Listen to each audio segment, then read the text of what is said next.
los equipajes de ustedes en todo momento. El equipaje nos atendió अब compressor है आप compressor से पूछा क्या दे रहे हैं कि सैयद यूसुफ जिलानी साहब अस्सलाम वालेकुम कैसे हैं ये देख रहा हूं आपका हम स्टेज चल रहे हैं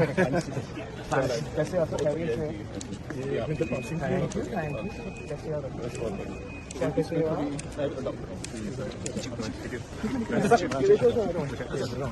सर ये बता दें कि आप पहली दफा 2 घंटे से खड़े ऐसे बाहर जाके बाहर इंतजार भी कर रहा हूँ दूसरे भी थोड़ा एक आपस मेरी सिगरेट पीने थी उसके बाद गोली बना सर 2 मिनट सर हो गया अपना हाथ मिला लें प्लीज प्लीज